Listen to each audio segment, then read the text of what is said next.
बिस्मिल्लाहिर्रहमानिर्रहीम। अस्सलामुअलैकुम प्यारे दोस्तों, वीडियो को आखिर तक देखें और सबक हासिल करें। वीडियो को लाइक करें, दोस्तों के साथ शेयर करें, चैनल को सब्सक्राइब ज़रूर करें। जिन्नात की दुनिया एक मुकम्मल कहानी। पहाड़ों के बीच घने जंगलात के पीछे एक ऐसी वादी थी जहां इंसानों के कदम शाज़ो नादिर ही पड़ते थे। सूरज की रोशनी वहां बमुश्किल पहुंचती थी और रात को ऐसा लगता था जैसे तारीकी ने पूरी वादी को अपनी बाहों में जकड़ लिया हो।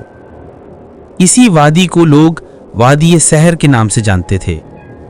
कहानी सुनाने वाले बुजुर्ग कहा करते थे कि वहां जिन्नात की बस्तियां हैं, बड़े बड़े महल, आसमान को छूते दरख्त और आग की लपटों से बने मीनार। जिन्नात की दुनिया इंसानों की दुनिया जैसी ना थी। उनकी इमारतें पत्थर और मिट्टी की नहीं बल्कि रोशनी और आग से बनी थीं। रात को उनकी रोशनी आसमान तक फैल जाती और दूर बैठे चरवाहे अक्सर कहते, देखो आसमान जल रहा है। इन जिन्नात में मुख्तलिफ कबीले आबाद थे, कुछ नेक और इबादत गुजार जो रात दिन अल्लाह की हम्द में मसरूफ़ रहते।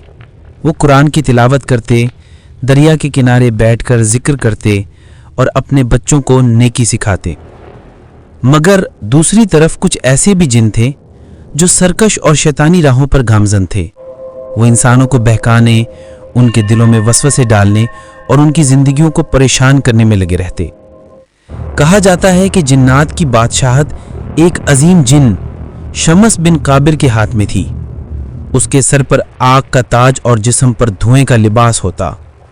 उसके दरबार में हजारों जिन हाजिर होते और हर फैसला उसके इशारे पर होता। लेकिन उसके बेटे नाइम का दिल नरम था।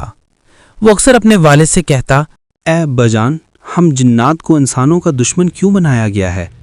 अल्लाह ने हमें भी इबादत के लिए पैदा किया, तो क्यों ना हम नेकी की राह इख्तियार करें?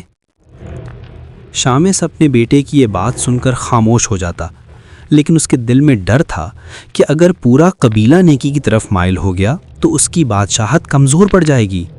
एक दिन एक नेक इंसान अब्दुर्रहमान उस वादी में आ गया। वो कुरान पढ़ने वाला, जिक्र करने वाला और रात को तहज्जुद गुजार बंदा था। जब उसने पहली रात वादी में कुरान की तिलावत की तो जिन्नात हैरान रह गए। उन्होंने कभी किसी इंसान की ज़बान से इतनी मिठास और नूर नहीं सुना था।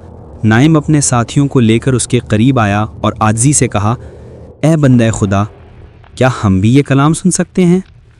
अब्दुर्रहमान मुस्कुराया और बोला, ये कलाम सबके लिए है, इंसान के लिए भी और जिन के लिए भी। यूँ पहली बार जिन्नात के एक बड़े कबीले ने इस्लाम कबूल किया। वो इंसान के साथ बैठे, उससे दीन सीखा और अल्लाह के बंदे बन गए। नाइम उनमें सबसे आगे था, लेकिन ये खबर जब शामिस तक पहुंची तो उसके दरबार में कहराम मच गया।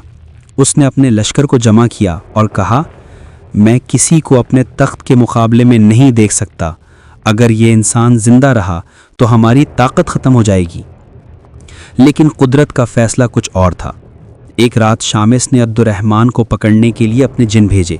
जैसे ही वो करीब पहुँचे तो अब्दुर्रहमान ने बुलंद आवाज़ में सूरतुल फलक और सूरतुन नास की तिलावत की।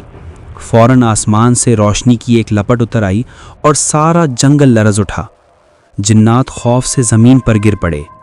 उस लम्हे शामिस की सारी ताकत खाक में मिल गई और उसकी जगह नाइम को नया सरदार बना दिया गया।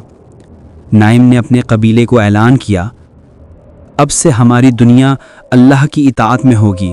हम इंसानों को नहीं सताएंगे बल्कि उनकी रहनुमाई करेंगे। यूँ जिन्नात की दुनिया में पहली बार नूर की किरणें फैलीं। लेकिन आज भी बुजुर्ग कहते हैं कि कुछ सरकश जिन अब भी पहाड़ों और वादियों में छुपे बैठे हैं। वो कमज़ोर दिल इंसानों को बहकाते हैं, लेकिन जो शख्स कुरान और दुआ को मजबूती से थाम ले उसके करीब कभी नहीं जा सकते।